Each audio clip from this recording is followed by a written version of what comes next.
The reckoning under the cold lights of the hospital, a place where only hope and comfort should reign. He delivered a brutal blow to his pregnant wife. The echo of her broken breath and a muffled cry froze the entire hallway. No one imagined that, just a few hours later, the nightmare would turn against him. Her father, a renowned CEO, appeared not with fists, but with power and intellect. Each signature, each calculated decision, erased everything he owned.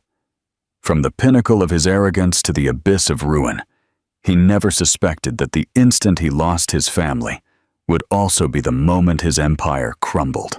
The hallway of the Valencia General University Hospital seemed suspended in a clean, white light, with that familiar scent of disinfectant mixed with the hushed murmur of supply carts and the hurried steps of nurses. Outside, March showed its festive and warm character, and from time to time, like a heartbeat from the street, one could hear the ordered rumble of a mascleta, a firecracker display.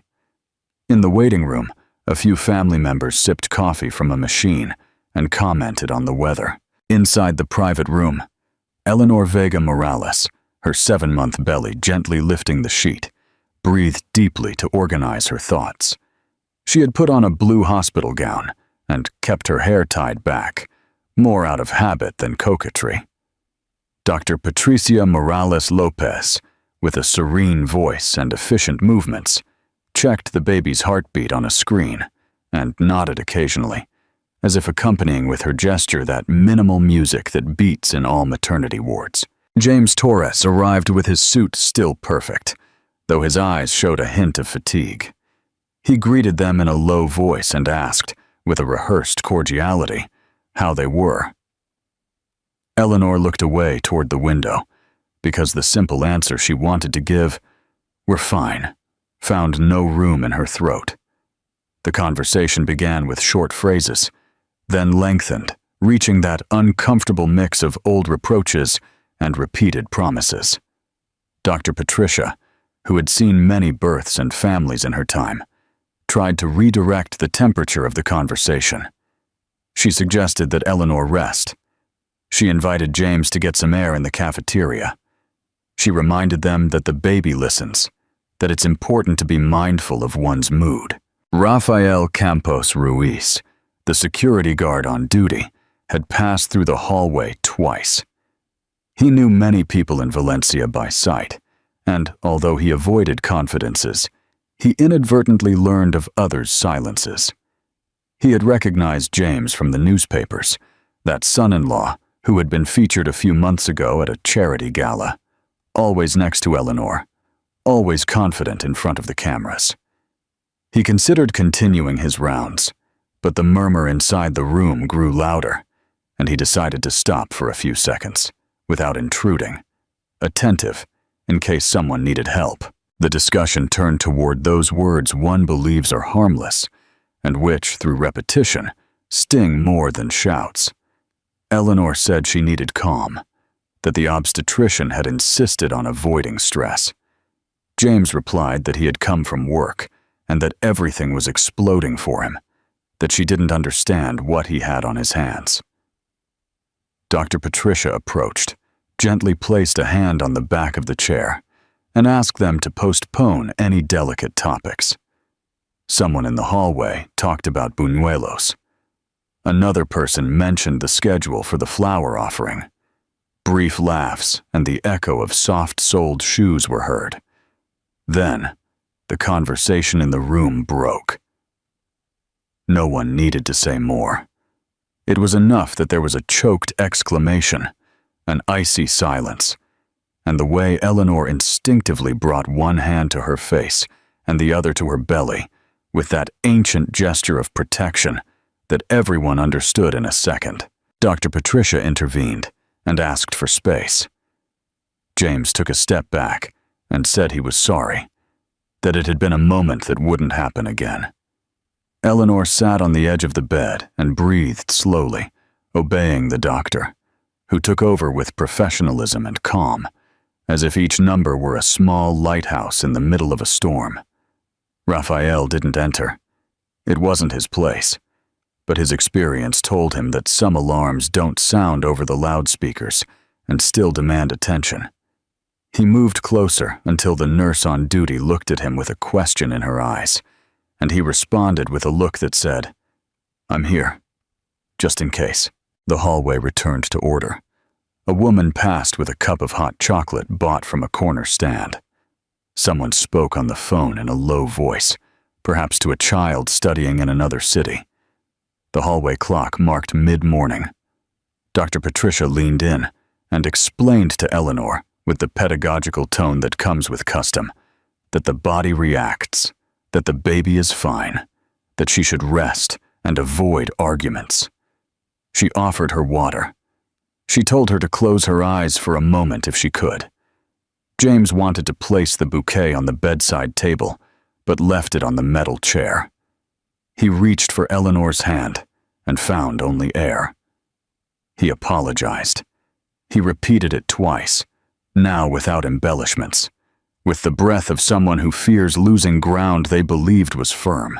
Eleanor didn't say anything at first.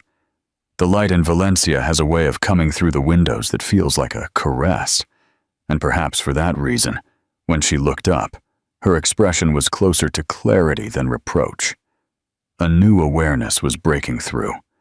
The woman who had learned to justify without pause was now evaluating, with a simple lucidity, the value of each word and the weight of each gesture. She remembered, without drama, the bouquets of flowers from other times, and the wasted afternoons waiting for an explanation that never came. She remembered her mother's voice, that ancient prudence that life was now returning to her as a compass. Dr. Patricia continued with her checks. She talked about lunchtime. She recommended something light. She mentioned that the hospital cafeteria served good salads, and that in Valencia everyone knew how to find good arroz, even on a Tuesday. James said he would go get something, and they would return to talk calmly later. Raphael let him pass and followed him with his gaze, not to monitor him, but to be attentive to his return. The nurse brought a thin blanket and closed the curtain a little to block the light. Eleanor thanked her for the gesture and returned to breathing at the rhythm she had learned in her childbirth preparation classes. The monitor drew a reliable line, and that, at that moment, was the best embrace. The doctor made a final note, and, before leaving, leaned in just enough so that her voice didn't have to be raised. She said she would be close by, that all she had to do was press the button, and that she preferred serenity to heroics. Eleanor nodded and closed her eyelids. She didn't sleep, but she allowed her body to stop fighting. When she opened her eyes, she saw the bouquet on the chair, motionless, too perfect, and she thought of the word appearance. The baby moved with a gentle nudge, and she, for the first time in a long time, felt she could respond with a concrete promise. Raphael returned to his post next to the elevator. An elderly couple asked for a floor, and he accompanied them to the sign with patience. He wished them a good day with that courtesy that brings relief to closed spaces. The man replied with a brief joke about the noise of the phallus and their ears. The woman smiled, and the humanity of that exchange left a simple serenity that Raphael treasured. Back in his chair, he sat for a moment looking at his own phone. He was not a man of impulse. Some people, by dint of listening to confidences and attending to those who arrive nervous, learn to distinguish where a gesture is needed. He thought of the first time he had seen Eleanor, years ago, entering with her father, Don Alejandro Torres. He remembered the way that businessman, whom everyone treated with distant respect, had looked at his daughter with that quiet affection that needs no translation. Raphael had kept the discreet business card that Don Alejandro left at the reception desk in case any family member ever needed a favor. It was not a habit to use such cards, nor was it a habit to act as if nothing were wrong when your heart told you otherwise. Eleanor asked for a glass of water, and the nurse brought it to her with a straw. She took 2 slow sips. She looked at the window. The noise of the city seemed like a distant song. The door opened, and an aide entered with a tray. He brought a light broth and some bread. Eleanor thanked him. She barely tasted it and rested her hand back on her belly. She thought of Madrid, of her father's apartment with the long views of the Castellana, of breakfast with a splash of milk in the coffee on the terrace when the sky was clear. She thought that perhaps that was the place where the air didn't cut through you inside. The doctor returned just in time to ensure that the rest of the day passed without incident. She said that calm was important, and that, if there were visitors, they should be short and kind.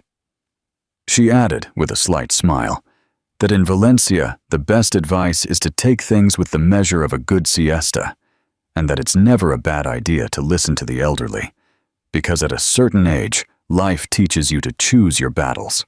James did not return immediately. The clock continued its work, and the hospital maintained its discreet rhythm. Raphael was already standing, and then he made a simple decision that for him had the weight of inevitability. He slid his finger across the screen, found a contact he hadn't used in years, and with the same firmness with which he would open an emergency door when there was smoke, he made the call that could restore order where a basic measure of respect had been broken. A father's intercession, Raphael dials a number he had kept for years, the private office of Don Alejandro Torres in Madrid. High up in a glass building on the Paseo de la Castellana, the morning progressed with that midweek rhythm of Madrid, when cars stop and start to the beat of traffic lights, and the murmur of the city seeps through the windows. Don Alejandro Torres's office maintained a light filtered by clear curtains, and on the mahogany desk, perfectly ordered folders were aligned next to an Italian coffee maker that let out a dense, comforting aroma. Alejandro was reviewing construction reports with the attention of someone who had built an empire brick by brick, when his private phone emitted a deep tone that interrupted his concentration. Only a few people had that number. He lifted the receiver, and the firm voice of Rafael Campos Ruiz, the security guard at the Valencia General University Hospital, filled the silence. With the precision of someone who knows that every word counts, Rafael recounted what had happened that morning. He spoke of the hallway, of the argument that grew heated, of that instant when the air turned cold, of how Eleanor had brought her hand to her face and belly, and of the paralyzed faces. He did not exaggerate, but he also did not soften what had occurred. Alejandro listened in silence, leaning back in his chair, his gaze fixed on an indefinite point. Memory brought him the image of his late wife, Doña Cristina, warning him years ago that James had a difficult temperament. He had wanted to believe that time would smooth it out, that marriage and fatherhood would bring calm. Now that hope crumbled with every phrase from Raphael. At the end of the story, the guard hesitated for a second, before adding that it wasn't the first time he had seen signs of tension in the couple. He didn't want to go into details he couldn't confirm, but he felt that Alejandro needed to know. The businessman thanked him for the call with a grave tone, promising that he would not forget his loyalty and courage. He hung up slowly, placed the receiver on the base, and remained for a few seconds with his hand resting on it, as if it still weighed something. He took a deep breath and pressed the intercom to call Patricia Soto Herrera, his head of legal affairs. The lawyer appeared a few minutes later, a folder under her arm and a determined stride. Alejandro told her to close the door and invited her to sit down. Without beating around the bush, he explained what had happened in Valencia, omitting embellishments, with the functional coldness of someone who turns a wound into a work order. Patricia frowned, took quick notes, and asked what he wanted to be done. Alejandro, without looking away from the window, replied that from that moment on, the priority was to protect Eleanor and the grandchild, who was on the way. As they spoke, the bell of a tram could be heard in the street, and the murmur of a group of tourists walking toward the Natural Science Museum. Patricia suggested traveling to Valencia to accompany Eleanor, and, at the same time, observe James up close. Alejandro nodded, but added that her presence would not be to observe but to act. He ordered that they begin to review all contracts and financial ties between Torres Constructions and Velez Promotions, his son-in-law's company. He wanted to know every last detail of how the two companies were connected and if there were any cracks through which to cut. The lawyer, aware of the magnitude of the task, closed the folder and promised to have a preliminary report before nightfall. Alejandro stood up, poured 2 coffees with a splash of milk, and held out a cup. It was a small gesture, but in his world, it meant that alliances were sealed with both data and humanity. As soon as Patricia left, Alejandro dialed another number.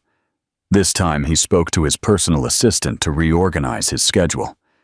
He canceled 2 meetings, delegated a site visit, and asked for a reservation on the first high-speed train to Valencia for that very afternoon.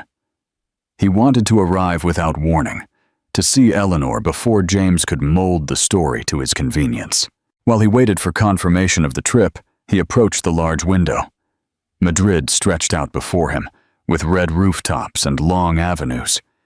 He was not a man given to nostalgia, but that morning he allowed himself to remember Eleanor as a child, running through the hallways of his house with a drawing notebook in her hand. He remembered how he had promised, in silence, that nothing would harm her joy.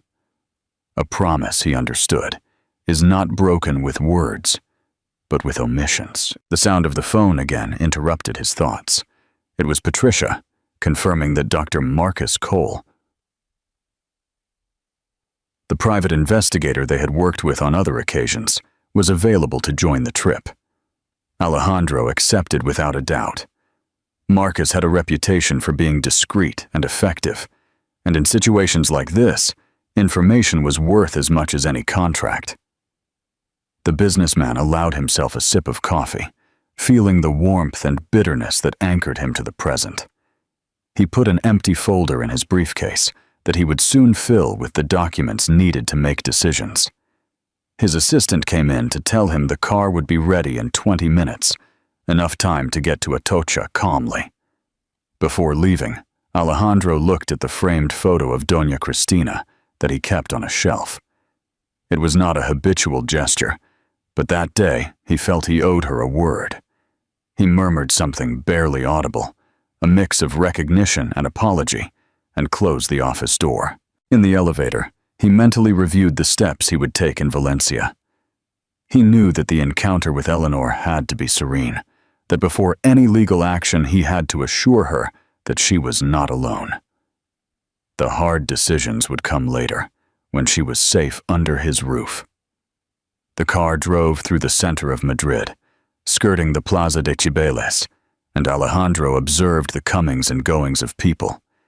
He thought that every life holds its own invisible battles. At that moment, his was to give his daughter back the peace she deserved. Upon arriving at Atocha, he boarded the train with a determined step.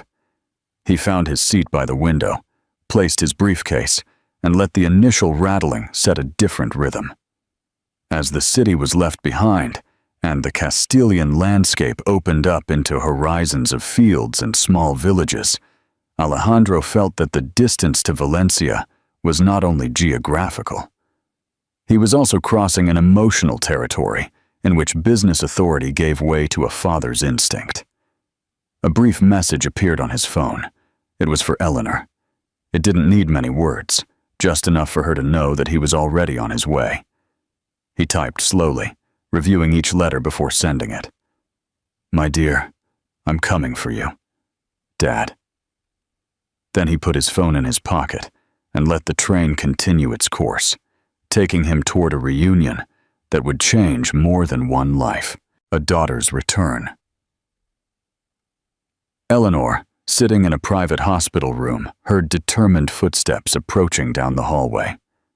The midday light came obliquely through the high window and warmed the white of the walls with a golden tone that made the disinfectant smell more pleasant.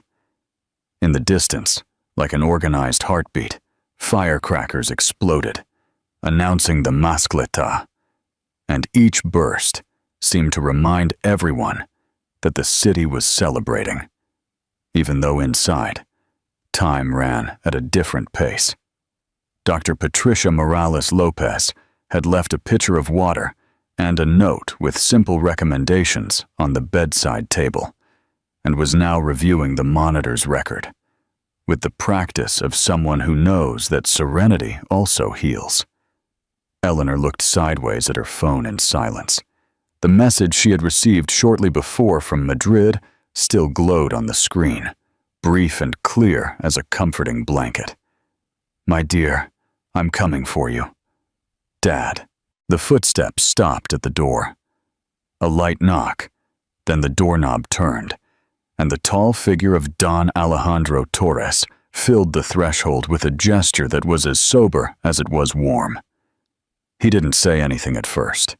He approached slowly, caressed her forehead with an open hand, and, without asking permission, wrapped her in an embrace that was not solemn or theatrical, but simply human.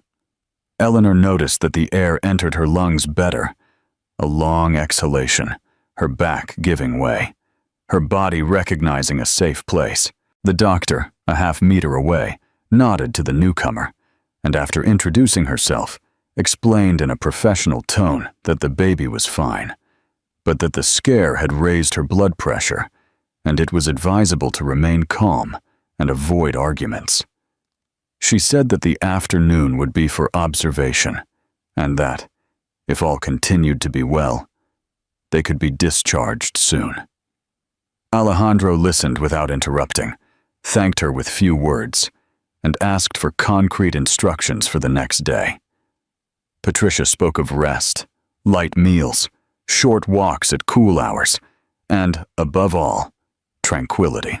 From the street, a sweet aroma rose, a mix of freshly fried buñuelos and hot chocolate, that smell that in Valencia seems to climb the stairs and enter the rooms like a polite guest. Alejandro noticed it and smiled slightly, because memory is also fed by those things, of old snacks and afternoons when Eleanor was a little girl who jumped between chairs. He sat at the foot of the bed and looked at her with the attention of a father who makes decisions.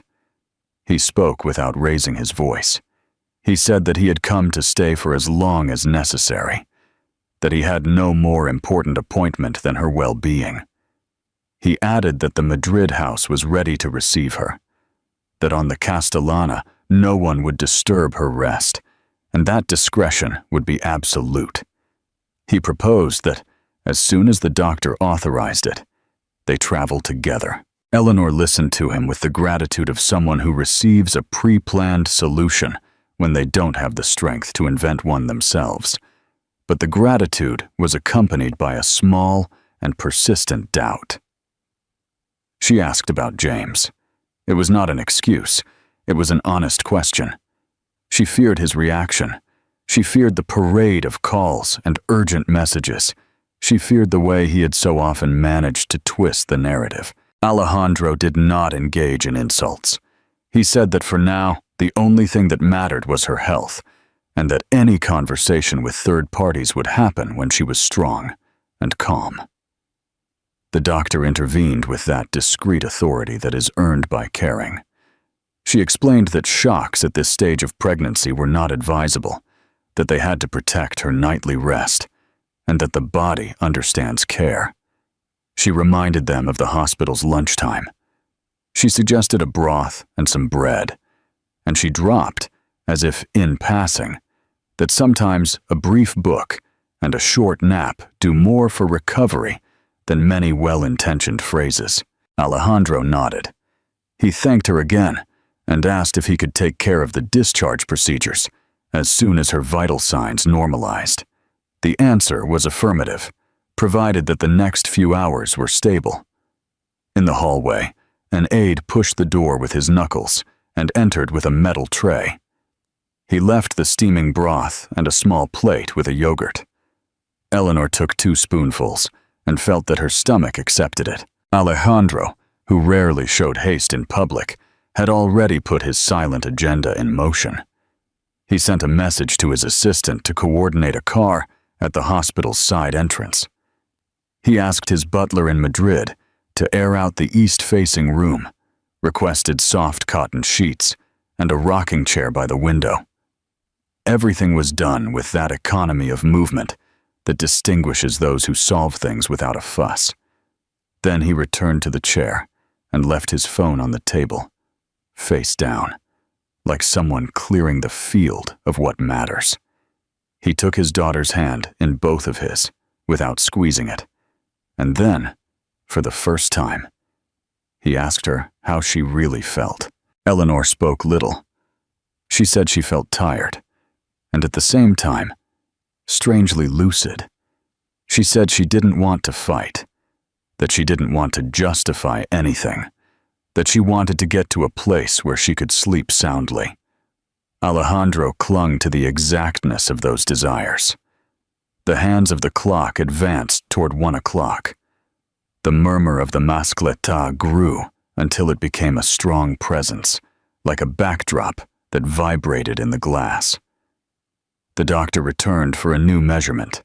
The numbers were going down, and the monitor's line drew a more serene landscape. They talked about logistics naturally. Alejandro proposed the high-speed train for the next day. First thing, silent car, window seat. The doctor approved the idea and suggested that she travel in comfortable clothes, with slip-on shoes and a bag with only the essentials.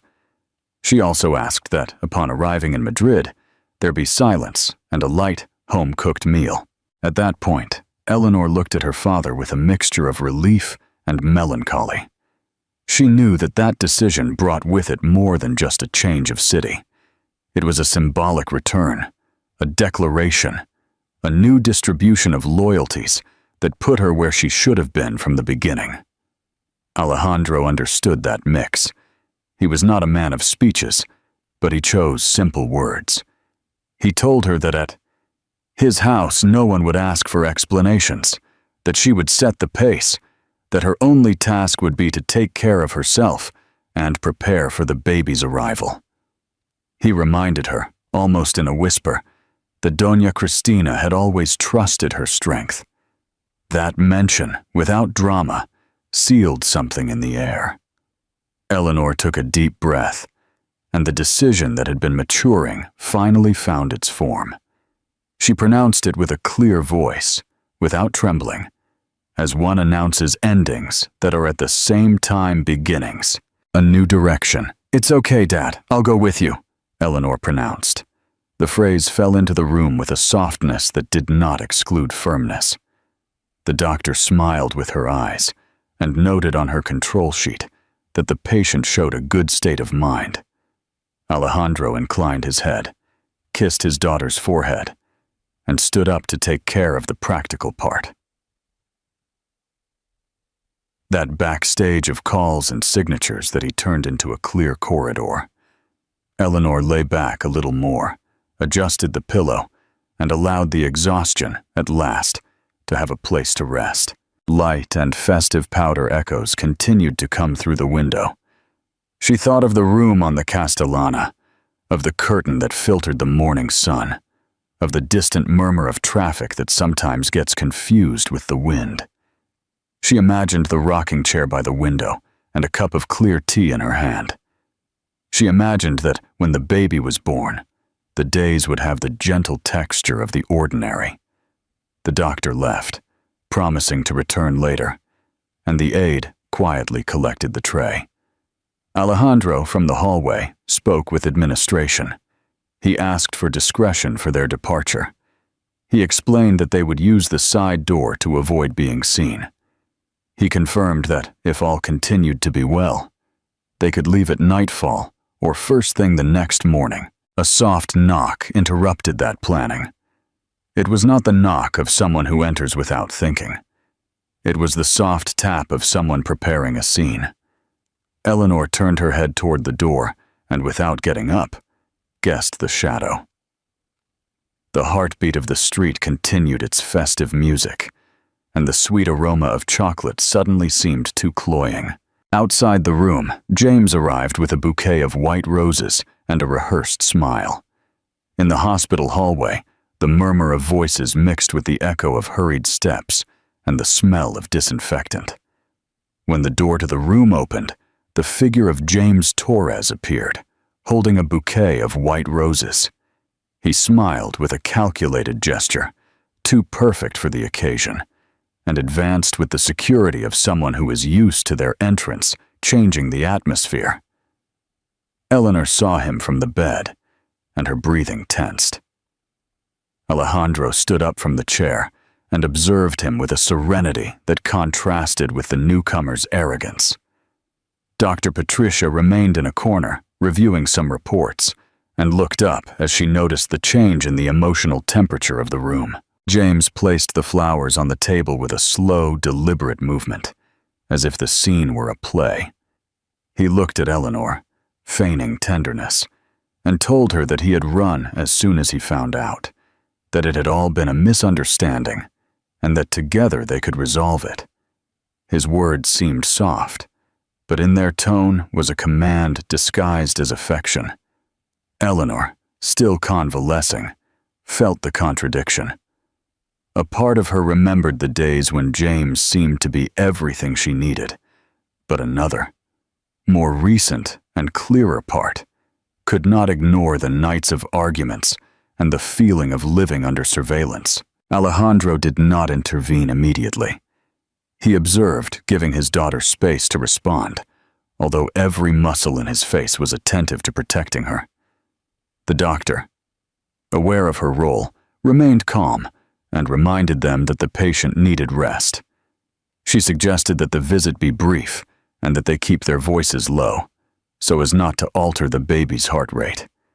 James turned to her and condescended with a, "Of course, doctor," although a flash of impatience gleamed in his eyes.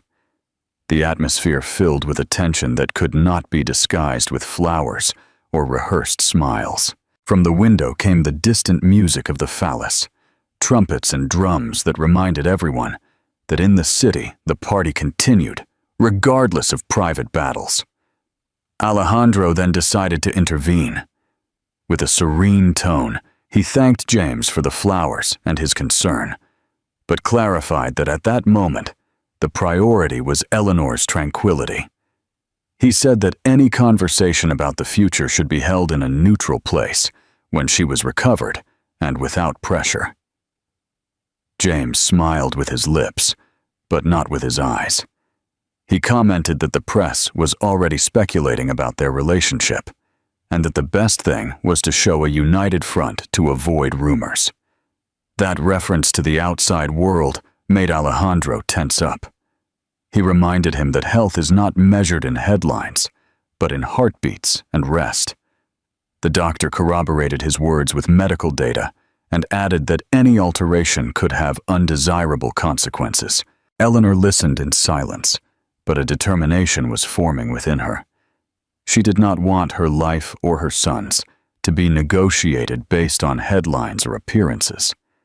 The clock marked mid-afternoon. In the street, fireworks exploded, making the windows vibrate. Alejandro took his daughter's hand and asked her to think only about what made her feel safe. James took one more step closer, with a gesture of possession disguised as tenderness, and insisted that he was the man who should be by her side at that moment. Eleanor, with a voice firmer than she expected, replied that what she needed now was peace, not speeches. That phrase cut the room in two. Alejandro took the opportunity to indicate that the visit had to end. James resisted for an instant, then picked up his jacket with a brusque gesture and turned toward the door. Before leaving, he said in a low voice that this was not over, that there were still many things to discuss. The silence that followed was dense. Eleanor closed her eyes and took a deep breath, as if she wanted to expel the weight of that presence. The doctor approached and checked her vitals, which had risen slightly during the visit. She advised a moment of uninterrupted rest and promised to reinforce the instructions at the reception desk to limit access. Alejandro remained seated by her side, in silence, until he noticed that his daughter's breathing was becoming regular again. Then he went out into the hallway to make a call. His low but firm voice ordered that a transfer be arranged for the next morning. He didn't want any more shocks. He preferred that Eleanor and the baby be in Madrid in a controlled and discreet environment. In the meantime, he also asked his assistant to contact a trusted lawyer. He was not seeking immediate conflict, but he knew it was prudent to prepare. Back in the room, he found Eleanor asleep, with the bouquet of flowers on the table, still perfuming the air. Alejandro looked at it, and, with a slow gesture, moved it to the hallway, leaving it in a corner where it would soon go unnoticed. He sat down again and thought about everything that had been broken in his daughter's life. He remembered his late wife, Doña Cristina, and how she would have handled that moment with sweetness and firmness. He decided that that memory would be his guide. It was not about revenge or public battles. It was about accompanying Eleanor to a place where she could start over. The hours advanced, and the noise of the city waned. At some point during the night, father and daughter shared a brief exchange of words before sleeping. She thanked him for being there, and he promised her that, no matter what, she would never feel alone again. The next morning, it dawned clear. The intense blue sky of Valencia showed the colored garlands that still hung in the streets after the night of celebration. The hospital resumed its routine, and Dr. Morales confirmed that Eleanor was fit to travel. Alejandro organized the trip with the precision of a clockmaker. Everything was planned: a discreet car, the high-speed train ticket, a minimal, trusted escort. Eleanor put on comfortable clothes and packed a few things in a bag. As she left through the side door of the hospital, she felt a mix of relief and fear for what was still pending. Alejandro accompanied her with a firm step. In his eyes there was determination, but also the shadow of concern for the words that James had left hanging in the air. As the car drove away from the hospital, Eleanor rested her forehead against the glass and watched as the palm trees and buildings were left behind. She thought of Madrid, of the house on the Castellana, of the rocking chair by the window, and of the possibility of starting over. Alejandro, by her side, closed his eyes for an instant and prayed in silence for the peace to last. But he knew that the most difficult battle had not yet begun.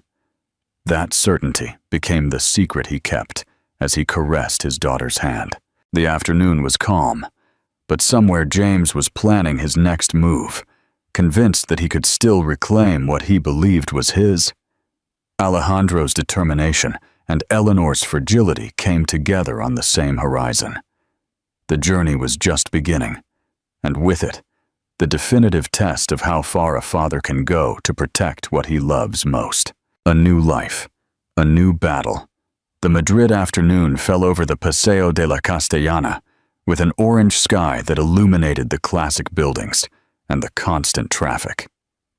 In the home of Alejandro Torres, the atmosphere was different from the hustle and bustle of the city.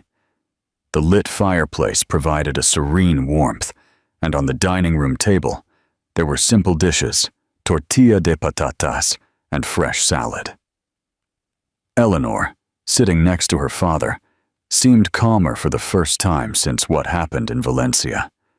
Her pregnancy was progressing normally, and Dr. Morales, who had agreed to stay in Madrid for a few days, supervised every detail of her recovery. It was a familiar, intimate scene, which contrasted with the tension of the previous days. Alejandro, however, knew that the calm was relative. James's visit to the hospital had not been a closed chapter, but the prelude to new attempts. While they shared dinner, Alejandro spoke of the need to reinforce the security of the house. He did not do so in an alarming tone, but practically, like someone preparing for a trip. Eleanor listened in silence, with mixed feelings. On the one hand, she appreciated the protection. On the other, she did not want to feel like a prisoner in her own home. Patricia intervened gently, reminding them that the most important thing was emotional serenity. She said that a safe environment is built not only with locks, but also with trust. Alejandro nodded and promised himself not to fall into obsession. His daughter should not live in fear, but with hope. After dinner, Eleanor retired to her room, and Alejandro was left alone in the living room. He turned on the radio and let the notes of an old zarzuela fill the space. He closed his eyes and thought about the future. He wondered if he would be able to guide his daughter toward a new life without repeating the mistakes of the past, those silences that had once allowed his marriage to Doña Cristina to grow cold. The next day, a routine took shape.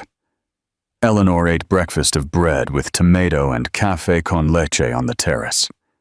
Patricia took advantage of the mornings to take small walks with her through the gardens of the house. Alejandro, meanwhile, received reports in his office, reviewed legal documents, and talked with his trusted lawyer, Don Manuel Rivas. The strategy had to be clear: ensure that any claim by James lacked a basis. To do this, Manuel needed to gather evidence of James's previous behavior, his shady business dealings, and his history of excesses. Alejandro was determined to act legally and transparently. He did not want clandestine revenge, just justice. Manuel warned him that James was cunning and would probably try to approach Eleanor through indirect means, through mutual acquaintances, or even the press. Alejandro took a deep breath. He knew that the Torres last name was a magnet for journalists, but he set out to protect his daughter's privacy. The first test came faster than expected. One morning, as they were leaving a medical checkup, a photographer tried to get close to capture images of Eleanor. Alejandro reacted immediately. He ordered his driver to get them away and asked for discretion from the clinic. Eleanor, frightened, understood that her life had changed. She could no longer walk peacefully through the streets of Madrid without fear of being watched. That night, as they were having dinner in the dining room, Alejandro took her hand and told her that the most important thing was to protect her privacy. He promised that as long as he lived, no one would use her as a media trophy. Eleanor smiled with gratitude, although a trace of melancholy could be seen in her eyes. She wanted to feel free again, not become a symbol of a dispute. At the same time, Patricia became more and more integrated into the family dynamic. Her presence was not only medical, but also human. She prepared chamomile infusions, recommended gentle walks, and sometimes shared stories of her own personal challenges. Eleanor began to confide in her, sharing thoughts that she did not dare to tell her father. She told her about the moments of tenderness that James had also had, how not everything had been darkness.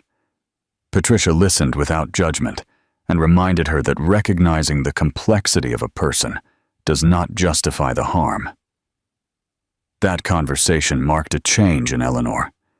She understood that she could remember the past without being trapped in it. Alejandro observed that evolution from a distance. He was happy to see his daughter less somber, although sometimes it hurt him that she shared confidences with someone else and not with him. Weeks passed, and the house became a refuge. Alejandro began to rediscover the value of small gestures. He prepared breakfasts. He read the newspaper aloud for his daughter and was surprised to enjoy simple conversations. The relationship between father and daughter was being repaired like an old fabric sewn with patience. One Sunday, in the middle of a quiet after-dinner conversation, Alejandro confessed that he sometimes felt that life was offering him a second chance to be the father he hadn't always known how to be. Eleanor was moved and told him that despite everything, she had always felt his love, even in the silences. That exchange united them in a new, more mature way. It was not just a protective relationship. It was that of two adults who recognized each other in their fragilities. However, James's shadow was still present. One afternoon, Alejandro received an anonymous call that hinted at a possible legal move. There were no concrete details, just a warning. He hasn't given up. Alejandro hung up the phone with the serenity of someone who had expected it, but unease settled in his chest. He decided not to tell Eleanor immediately, so as not to worry her. That night, he could barely sleep. He walked through the hallways of the house and stopped in front of the portrait of his deceased wife. He murmured a prayer asking for strength. At dawn, with dark circles under his eyes, he went out into the garden and breathed the fresh Madrid air. He swore in silence that he would not allow anyone to break the peace his daughter was beginning to rebuild. Fate, however, had a different test prepared. Days later, during a routine visit to the clinic, they unexpectedly ran into a journalist known to the family. It was Laura Mendez, a veteran reporter who had followed business news for years. Laura greeted them with respect, but her gaze fell on Eleanor with evident curiosity. Alejandro intervened quickly, explaining that they would not give statements and that everything should be kept in the private sphere. Laura accepted, although she let slip that the newspaper was interested in knowing the true story. That phrase was left hanging in the air. Alejandro understood that discretion was fragile and that public opinion could become a ruthless judge. He decided that the best defense was transparency. He agreed with Manuel, the lawyer, to prepare an official statement that would emphasize Eleanor's privacy and health as an absolute priority. The writing of the statement became a symbolic act. Alejandro wrote it with his own hand, with simple words and without embellishments. He said that the family was going through a delicate time and asked for respect. When Eleanor read it, she was moved. She recognized in that text not only the voice of the calculating businessman, but also that of the sensitive father who defended his intimate space. That night, while the radio played old boleros in the living room, Eleanor approached her father and gave him a long hug. Alejandro felt that that gesture was more powerful than any public statement. The chapter closed with a serene scene. On the terrace, illuminated by the city lights, father and daughter shared a comfortable silence. The wind brought the aromas of jasmine from the nearby gardens. Alejandro thought that, although the road back to the house was full of obstacles, he had found the true reward in those simple moments. However, deep down, he had a premonition that James would soon make another move. That certainty became the shadow that accompanied even the sweetest moments. While the Madrid night enveloped the house, the Torres family discovered that true strength is not measured in business or titles, but in the ability to resist together in the face of the inevitable. The final judgment. A fine rain fell on the rooftops of Madrid, while the Torres family tried to regain a certain routine in the house on the Castellana. Eleanor had become accustomed to having breakfast on the glassed-in terrace, where the aroma of freshly made coffee mixed with the humidity of the garden. Her pregnancy was advancing calmly, and Dr. Patricia Morales continued to supervise every detail. Alejandro watched with a mixture of pride and fear as his daughter slowly regained her serenity. However, the threat of James continued to float in the air like an echo that no one wanted to name aloud. The memory of the anonymous call he had received still kept him awake some nights, wondering how the next move would arrive. One ordinary morning, as Eleanor was returning from a gentle walk accompanied by Patricia, she found a white envelope at the entrance to the house. It had no return address, but the seal of a law office in Valencia was unmistakable. Alejandro opened it cautiously, and inside he found a formal notification. James was claiming his marital rights and demanding financial compensation linked to the Torres last name. The language of the document was cold, calculated, and in every line, the shadow of a legal battle could be felt. Eleanor was filled with fear. She had done everything possible to distance herself from that past, and yet he kept finding a way to intrude into her life. Alejandro, on the other hand, showed no surprise. With a firm voice, he assured her that the next step was to respond with clarity and demonstrate that the family would not be intimidated. The following days were marked by constant meetings with Manuel Rivas, the family's trusted lawyer. The office became a center for legal discussions and strategies. Eleanor listened attentively, although she found it difficult to follow the legal terms. For her, the important thing was the feeling of being under James's control again. In one of those meetings, Patricia spoke up. She reminded them that the essential thing was Eleanor's health and that they should not let the external pressure affect her pregnancy. Alejandro thanked her for her words and promised that everything would be resolved without his daughter having to be exposed to humiliating situations. It was the first time in a long time that he was so sure of himself. He had regained the energy of the days when he firmly led his business empire, although now the motivation was different. It was not about business, but about his daughter's dignity. Eleanor, meanwhile, was experiencing a whirlwind of emotions. One afternoon, she took refuge in the house library. She sat in front of the large windows that overlooked the garden and wrote down thoughts in a notebook that she didn't dare to share aloud.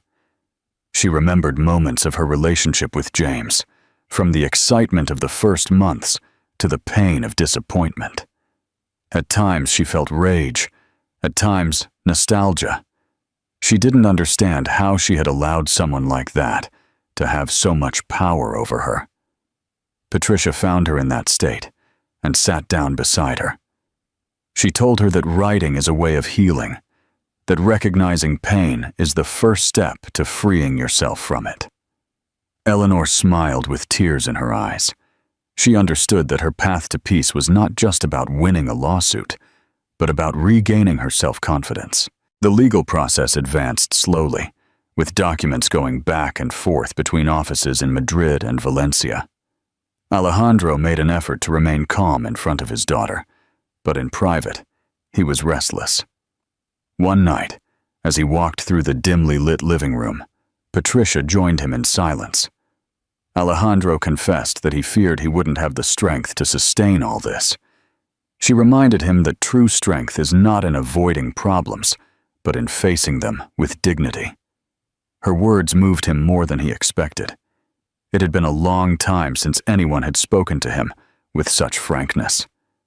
Alejandro realized that he was not alone, that he had found in Patricia an ally not only for his daughter's health, but also for his own emotional balance.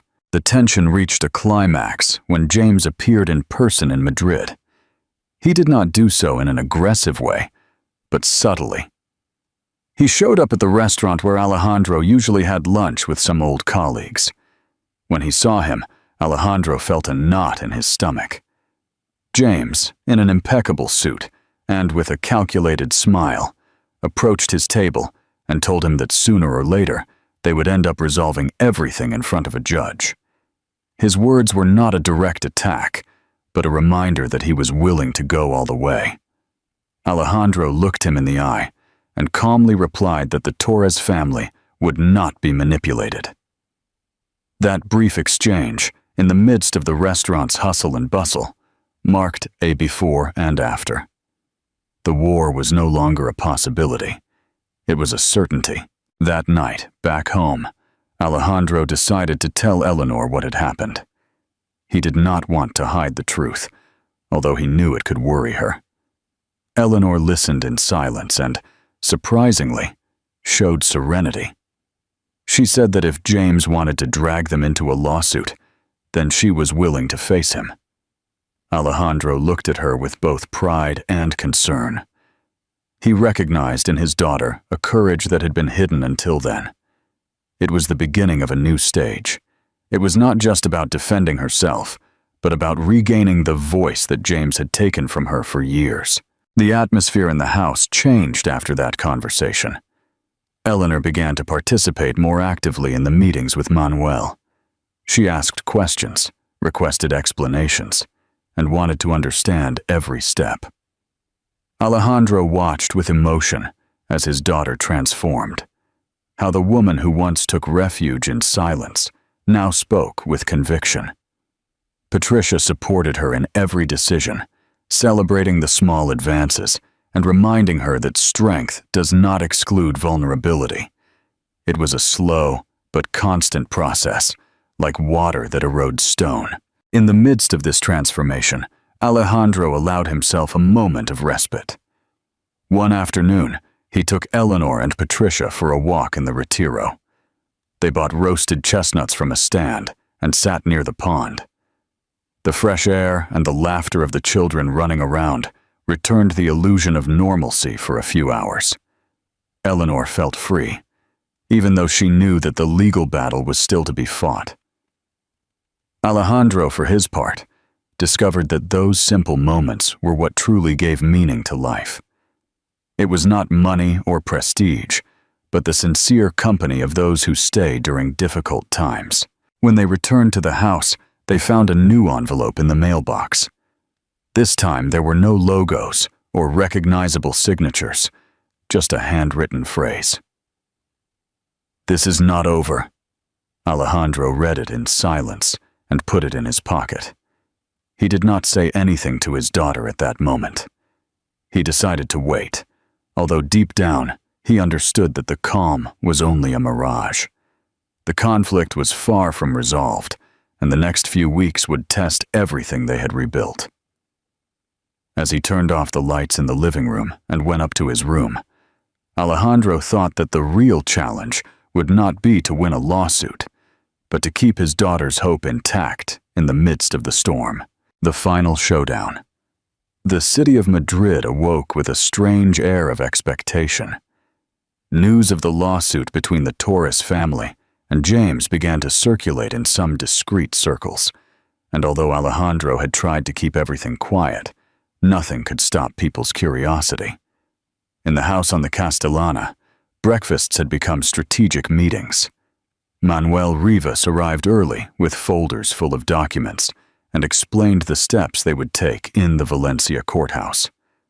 Eleanor, with her advanced pregnancy, tried to remain serene, although every word about deadlines and judges reminded her that she would soon have to publicly face her past. Patricia, always close by, watched over her health and repeated that the essential thing was not to let anxiety dominate her mood. However, the true source of the tension was in Alejandro, who every day felt the weight of responsibility on his shoulders. One autumn afternoon, the group traveled to Valencia for a preliminary hearing. Atocha station was crowded, and among the hustle and bustle of travelers, Alejandro felt watched. During the train ride, he looked out the window with a grave expression, remembering the days when he himself had been an inflexible man, so similar in some ways to James. It was a thought that made him uncomfortable, but which he could not shake. Eleanor, sitting next to him, gently stroked her belly, as if seeking strength from the child on the way. Patricia offered them a calm smile, trying to dispel the tension. The trip, although brief, became a compendium of dense silences and gazes loaded with doubt. Upon arriving in Valencia, the family stayed in a small hotel near the City of Arts and Sciences.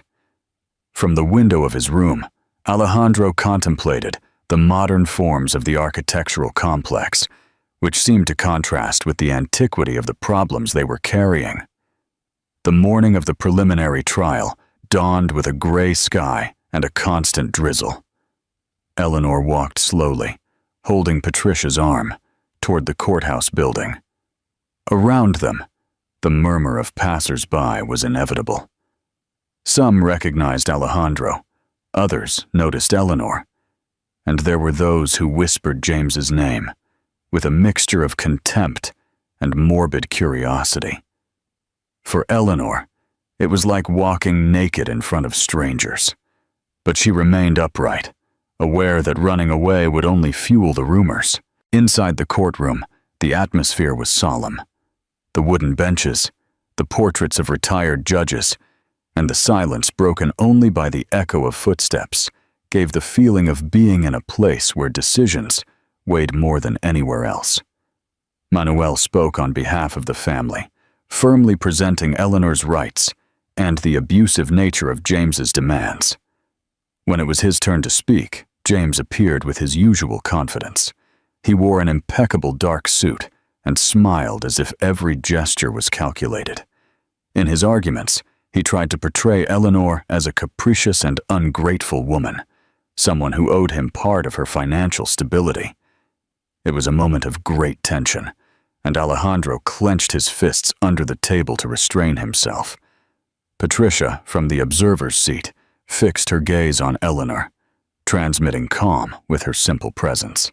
The climax of the day came when the judge asked Eleanor to speak. It was not planned, and the young woman's heart pounded with uncontrolled force. She stood up slowly, her hand on her belly, and addressed the court. Her voice, although trembling at first, gained strength as she narrated her story. She told how she had been a victim of James's control, how his promises had been transformed into chains, and how she had fought to rebuild herself far from him. It was not about money or last names, but about dignity and the future of her child. There was an instant when the room was in absolute silence, broken only by the heavy breathing of those present. Even the judge seemed surprised by the strength of her words. Alejandro, moved, felt for the first time that his daughter no longer needed protection, but recognition as a full and brave woman. When the session ended, James left first, accompanied by his lawyers, with a forced smile. Alejandro watched him as he passed close by and understood that behind that facade there was contained anger. James was no longer invincible, and he knew it. Eleanor, exhausted, allowed herself to be embraced by Patricia, who whispered that she had taken a decisive step toward her freedom. Manuel, with a serious but satisfied expression, said that the testimony had been convincing and that they had more chances than they imagined. For Alejandro, that day represented an internal turning point. He realized that his role was no longer to solve everything for her, but to accompany her and trust in her ability. That recognition hurt, and at the same time relieved him. It was like accepting that his daughter was no longer a child, but a woman capable of writing her own story. That night at the hotel, Eleanor could not sleep. She went out onto the balcony and contemplated the lights of Valencia reflecting in the Turia River. Alejandro joined her a few minutes later. They didn't talk much. They just shared the silence and the cool breeze. In that instant, Alejandro remembered the years when he had neglected his family for work and promised himself not to repeat that mistake. Eleanor, without looking at him, thanked him for having been there, but also told him gently that she would take the next step herself. Alejandro smiled with a quiet pride. He had waited a long time to hear those words. The following days were marked by headlines in some local newspapers. The Torres heiress faces her ex-husband in Valencia court. The comments varied, but between the lines, a new respect for Eleanor could be seen. In the Madrid house, upon returning, the routine seemed lighter, although the threat was still present. Patricia organized a small dinner with close friends to celebrate Eleanor's courage. They served paella and toasted with red wine from La Rioja. Amidst laughter and conversations, Eleanor allowed herself to enjoy for the first time in months. However, at the end of the evening, she found an unknown message on her phone. "You have no idea what's coming." It was James's voice, though disguised in words. The shock was inevitable, and she felt the cold on her back again. Alejandro received the news with contained anger, but decided not to respond immediately. Manuel advised him to save that message as evidence, and Patricia insisted that the important thing was to keep Eleanor calm. The night concluded with an ambivalent feeling. They had gained moral strength, but James's shadow still extended over them.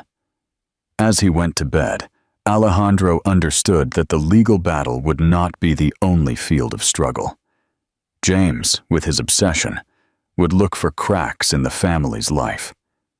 The real challenge was just beginning, and the next chapter would test not only Eleanor's resilience, but also the unity of everyone around her. A New Horizon winter had arrived with its cold air to Madrid, and the streets of the Salamanca neighborhood were adorned with Christmas lights that hung from the balconies and were reflected in the shop windows. However, in Alejandro's house, there was no trace of celebration. The accumulated tension after the hearing in Valencia and the threatening messages from James kept everyone in a constant state of alert. Eleanor, closer and closer to giving birth, tried to show serenity, but fear silently hit her during the nights. Alejandro, aware of this danger, had reinforced the security of the house and held frequent meetings with Manuel to plan the legal strategy. Patricia, for her part, did everything possible to take care of Eleanor, preparing her chamomile infusions and telling her anecdotes from everyday life to distract her from the weight she carried in her heart. One afternoon, while they were sharing coffee in a living room in the Plaza Mayor, Manuel informed them that James had tried to use his influence with former business and political contacts. Although he no longer had the strength of yesteryear, he was still a dangerous man. Alejandro listened with a frown, feeling that each new revelation was another stone on his conscience. He had sworn to protect his daughter and his future grandson, but he understood that there were limits that did not depend only on his will. Eleanor intervened with a firm voice, assuring them that she was not willing to back down. She wanted her child to be born in an environment where fear did not reign, and for that, she had to face every shadow of the past. Those words surprised everyone, as they spoke of a maturity and a strength that Eleanor had built step by step since her escape from James. The days passed slowly, with meetings of lawyers, phone calls, and visits to notaries. One morning, they received an official summons. The definitive trial would be held in 2 months. The announcement fell like a thunderclap. Alejandro felt a mixture of relief and fear, because finally, there would be a resolution, but also because he knew that James would try to deliver his final blow for accepting defeat. Eleanor, upon receiving the news, remained silent, looking out the dining room window, where the bare trees let a glimpse of the grayness of the winter sky. Patricia took her hand and told her that she was not alone. That simple gesture had an immediate effect, like a reminder that the family was united, even in the darkest moments. One rainy afternoon, Alejandro went to visit an old friend in Toledo, a priest with whom he had shared his youth. He needed advice. In the dim light of the sacristy, he confessed his doubts, his guilt for having been a cold man in the past, and his fears about not being able to protect his loved ones. The priest replied that life always offers the possibility of redemption, but that redemption is not measured in legal victories or in punishing the enemy, but in the ability to love and to remain firm in the truth. Alejandro returned to Madrid with a heart a little lighter, determined to accompany Eleanor with more patience and to trust more in the strength she had shown. Meanwhile, James did not remain still. Rumors began to circulate in some sensationalist newspapers. Columns hinted that Eleanor was seeking to enrich herself at the expense of a broken marriage, or that Alejandro was using his influence to manipulate justice. They were unfounded accusations, but the mere fact of appearing in print stained the family's reputation. One morning, while having breakfast with churros and hot chocolate in the kitchen, Alejandro threw the newspaper onto the table with a gesture of anger. Eleanor, on the other hand, took a deep breath and said that she would not be intimidated. She had learned that James's true power was his ability to sow fear, and if they didn't allow it, he would lose strength.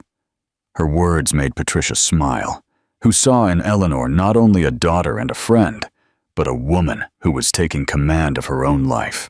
The climax of those days came at a family meeting held at the house. Manuel had prepared the documents for the final defense and explained every detail. Eleanor listened attentively, taking notes, while Alejandro was losing patience with the amount of technical jargon.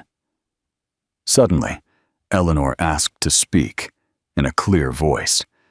She said that she wanted to speak herself at the trial, without hiding behind lawyers or family members. Alejandro's eyes widened in surprise, and Manuel tried to dissuade her, but Eleanor insisted. She needed James to look her in the face and understand that he no longer had control over her. The room fell silent, until Patricia broke the moment by saying that she fully supported that decision. Alejandro, although worried, felt an immense pride and remembered the priest's words, "Redemption is in love and in truth." Perhaps the best gift he could give his daughter was to allow her to face her own voice. The night of that meeting, when everyone left to rest, Eleanor stayed in the living room, illuminated by the Christmas lights that flickered on the balcony. She sat in an armchair with a blanket over her legs and thought about everything that had happened since she left James. She remembered the tears, the loneliness, the fear, but also the freedom, the support of Patricia, the return of her father, and the new life that was growing inside her. She felt strong and grateful. Outside, the rain had stopped, and a cold air caressed the streets. Eleanor smiled for the first time in weeks, convinced that the future could be bright if she maintained the courage to move forward. The next day brought an unexpected turn. While reviewing correspondence in Manuel's office, an envelope without a return address appeared. Inside, there were photos of Eleanor taken without her noticing. In the street, at the doctor's office, entering her usual cafe and lavapiés. The threat was clear. James was watching her. Alejandro gritted his teeth in anger. Patricia paled, and Eleanor, although frightened, calmly said that this only showed her ex-husband's desperation. Manuel suggested taking the evidence to the judge to request additional protection measures. The tension immediately reignited, reminding them that the battle was not only legal, but personal and dangerous. However, the fact that Eleanor did not fall apart, but maintained her composure, marked a difference from months ago. The day concluded with a silent dinner at home. The aroma of tortilla de patatas filled the kitchen, but no one seemed to have much appetite. Alejandro looked at his daughter and saw in her a reflection of the strength he had always admired in his late wife. Patricia took it upon herself to liven up the conversation, telling stories from Eleanor's childhood that brought some smiles. When she left to go to her room, Eleanor said in a low voice that no matter the shadows or the threats, she had already decided her destiny. Those words resonated in Alejandro all night. He understood that the real change was not in the strategies of the courts or in James's intrigues, but in Eleanor's transformation. His daughter was no longer a victim, but the protagonist of her story. The chapter closed with that conviction shared in silence. Outside, Madrid was dressed in lights and carols, and although the Torres family could not fully surrender to the Christmas spirit, there was a sense of hope in the air. They knew that the worst was yet to come, but also that the strength born of family unity and Eleanor's determination would be the key to resisting. On the horizon, the definitive trial loomed, and with it, the possibility of closing old wounds. However, James's shadow would not retreat without a fight, and everyone sensed it. The victory of truth. The dawn in Valencia brought a clear sky, with a winter sun that faintly illuminated the cobblestone streets that surrounded the city of justice. The Torres family arrived early, each with a face marked by tension and hope. Eleanor wore a sober pearl gray suit, her belly very evident under the fabric, but she walked with a firm step. Alejandro, with a serious expression and carefully combed hair, accompanied her closely. Patricia remained by her side, serene but attentive, while Manuel organized the final defense papers. The trial was about to begin, and everything they had built in months depended on those hours. The silence at the entrance to the courthouse was barely broken by the murmur of journalists and onlookers who hoped to witness the outcome of a confrontation that had captured public attention. Inside the courtroom, the tension was palpable. James was already there, sitting with his lawyer, wearing an expensive suit, but with a face hardened by bitterness. When Eleanor entered, he looked up and a spark of anger crossed his eyes. She, on the other hand, remained calm and did not look away. She remembered every word she had promised to say, every moment she had remade her life after so much pain, and now she felt she was in a position to speak her truth. The judge, a middle-aged man with a serious countenance, asked for silence and began the session. Alejandro took a deep breath, while Patricia squeezed his arm discreetly, trying to transmit strength to him. James's lawyer opened with a speech full of accusations.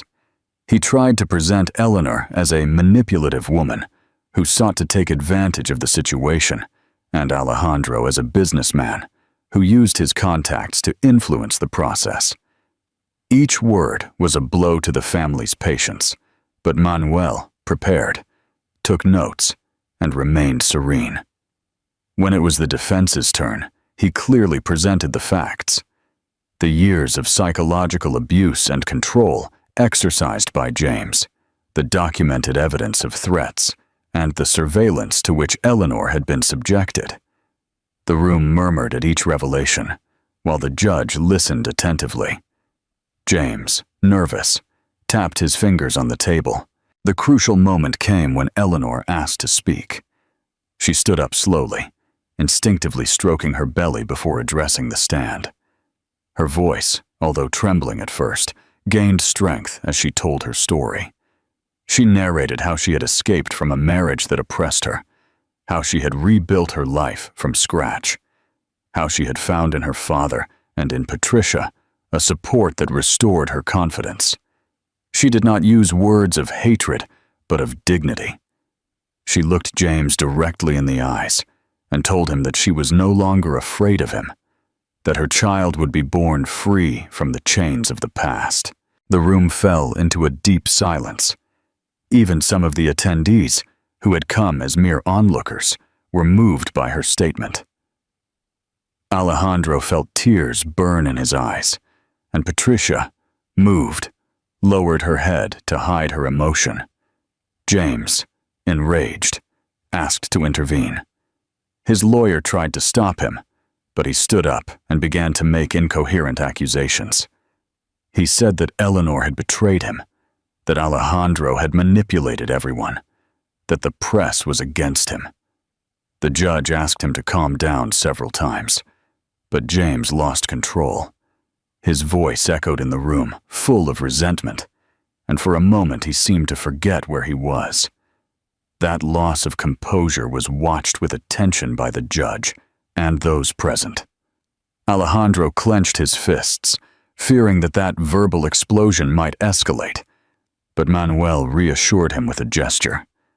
It was clear that James was showing his true colors in front of everyone.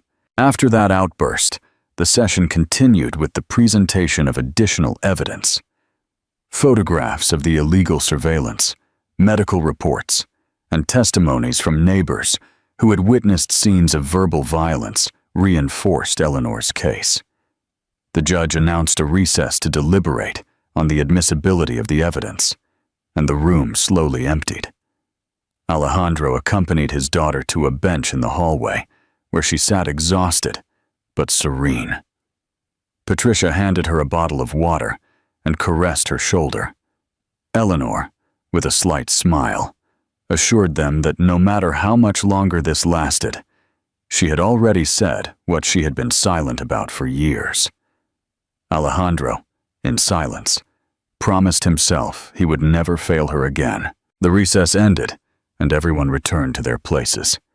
The judge, with a firm gesture, announced that all the evidence presented would be accepted, and that Eleanor's testimony would be considered a key piece. James paled, and his lawyer tried to maintain his composure, but it was clear that the scales were tipping. The day was drawing to a close, and the judge declared that the sentence would be handed down the next day after reviewing all the material again. That decision prolonged the wait, but it also made clear the importance of the case. The Torres family left the courtroom with a slow step, surrounded by cameras and microphones, although Alejandro asked them not to make statements. They wanted to maintain calm at that decisive moment. The climax of the day came at the exit of the courthouse. As they were going down the stairs, James approached, escorted by his lawyer. In a barely contained voice, he whispered to Eleanor that this was not over, that he still had resources. Eleanor looked at him without blinking and replied serenely that she was no longer afraid of him. Alejandro intervened immediately, placing himself between the two, and Manuel made a gesture to the security guards to separate the situation.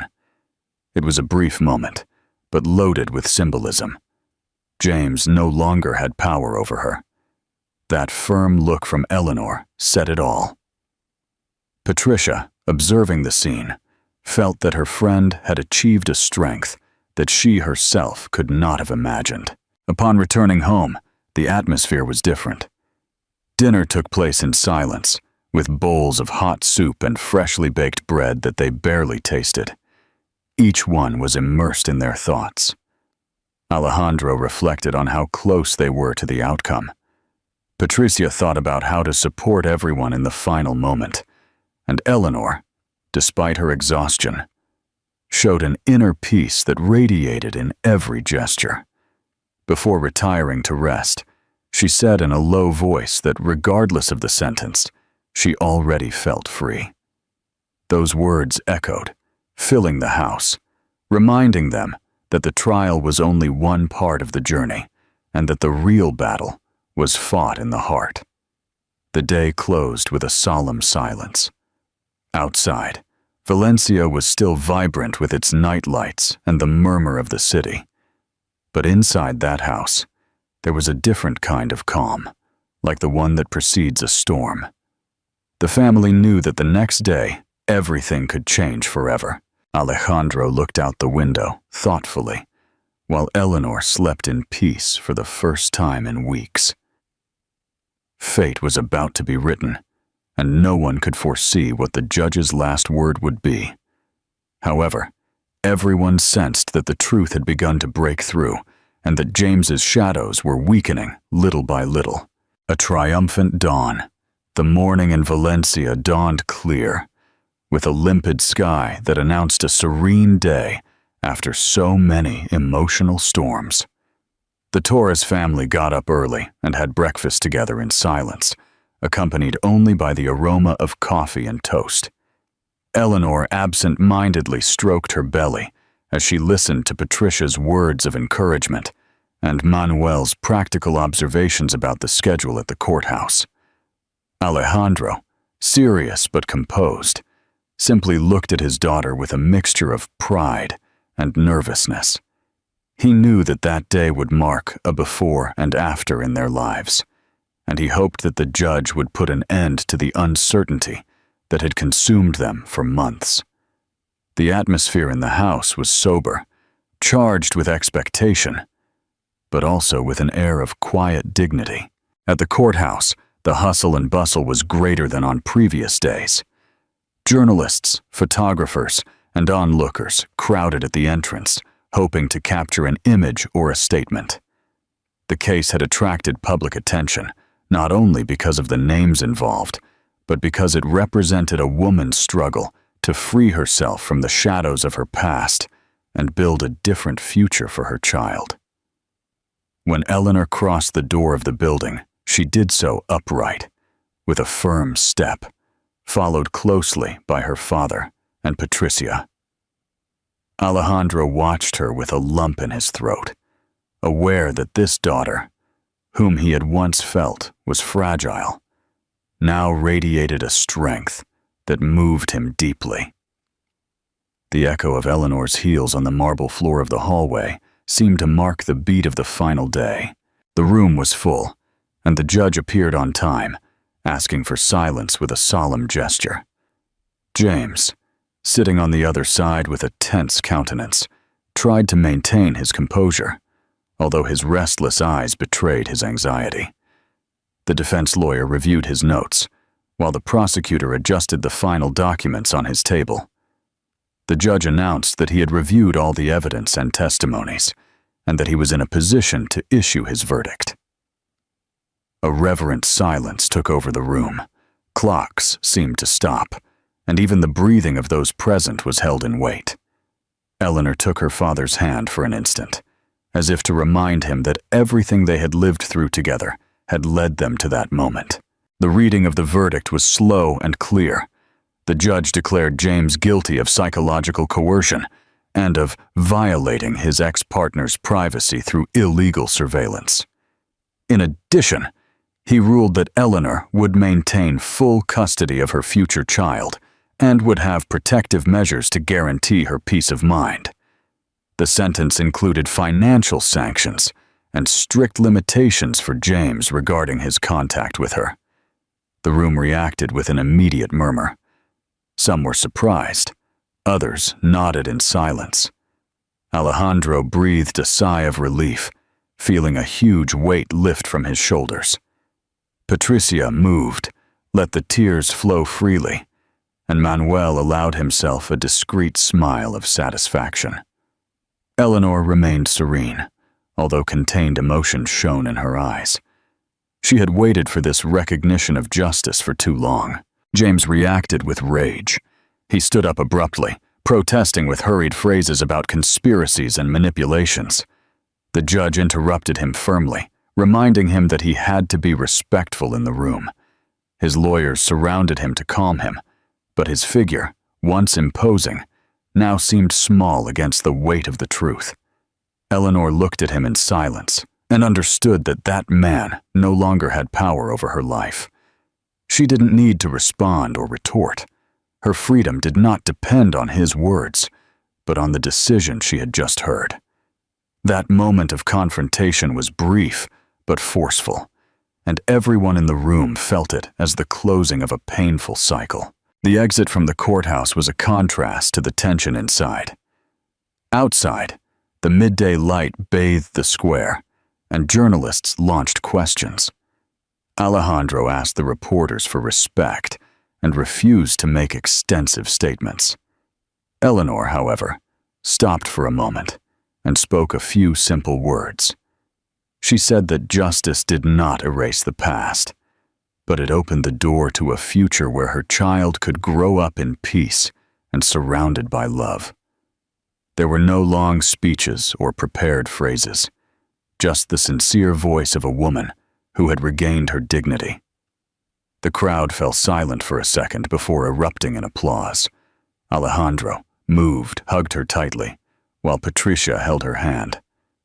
It was an intimate moment shared with everyone, a symbol that wounds, however deep, could heal. Upon returning home, the family decided to share a simple but special meal. On the table, there was tortilla de patatas, freshly baked bread, and a fresh salad. They toasted with red wine from UTL Requena, celebrating the closing of a dark stage. Eleanor ate slowly, savoring each bite, as if she wanted to taste the present. Patricia told small anecdotes to lighten the tension, and Manuel commented on how that trial could become an important precedent. Alejandro watched everyone with a mixture of relief and gratitude, knowing that the most important thing was not the signed papers or the sentences, but the unity they had managed to maintain and strengthen. The afternoon passed calmly. Eleanor, tired, lay down on the sofa while listening to the radio. Outside, the city's hustle and bustle continued, but inside the house, peace reigned. Alejandro approached his daughter and told her that he was proud of her courage. She, with a serene smile, replied that she would not have done it without his support. Father and daughter shared a silence loaded with meaning, wordlessly recognizing the long road they had traveled and the opportunity for a new beginning. Patricia, from the kitchen, watched them tenderly, understanding that she had been a witness to a transformation that went beyond a legal process. As night fell, they went for a walk together through the illuminated streets of Valencia. The city vibrated with its usual life, but for them, every corner seemed different. They passed by a church where bells were ringing and stopped in a small square to sit under the orange trees. The aroma of orange blossoms permeated the air, and the dim lights created a cozy atmosphere. Eleanor, leaning on her father's shoulder, murmured that now she could truly breathe. Alejandro replied that life always gives second chances, and that the important thing was to take advantage of them with gratitude. In that instant, the future opened up before them like a bright horizon. The emotional climax of the day came when Alejandro, in a low voice, confessed to his daughter that he feared losing her many times, but that now he understood that she was stronger than he had ever imagined. Eleanor, with contained tears, told him that she had inherited that strength from him. They hugged for a long time, under the complicit gaze of Patricia and Manuel, who remained nearby in silence. That hug not only symbolized the judicial victory, but also family reconciliation, forgiveness, and the promise of a shared tomorrow. The wound of the past was left behind, and what remained was the certainty that together they could face any adversity. The day ended with the family gathered on the house terrace, contemplating the distant lights of the port and listening to the murmur of the sea. They toasted one more time, this time not for the sentence or for the triumph, but for life itself and for the strength that had kept them united. Eleanor lay back with tranquility, aware that that night she would sleep in peace with no shadows to haunt her. Alejandro sighed deeply, grateful for the opportunity to see his daughter free and hopeful. Patricia and Manuel exchanged a complicit smile, knowing that the path continued, but now with a clear horizon. Thus, under the starry sky of Valencia, the story of pain and redemption found its closure. It was not a fairy tale ending, but the conclusion of a real struggle, full of tears and lessons, of silences and words. Eleanor knew that there were still challenges, but also that she had regained something invaluable, trust in herself and in the family that accompanied her. And while the night wind gently caressed the balconies, everyone understood that what they had lived would be etched not as a wound, but as a luminous scar that would always remind them of the importance of justice, of love, and of shared strength. Interactive elements prompting question. The story emphasizes that Alejandro's true redemption was not in his power, but in his change as a father. How did his final actions and words show this? Call to action. Share your thoughts on what this story teaches us about justice and what it truly means to be a hero in a family. Discussion. Do you think James will ever be able to recover and face the consequences of his actions? Question for the reader. How did the recurring imagery of the hospital, the city of Valencia, and the family's home symbolize Eleanor's journey?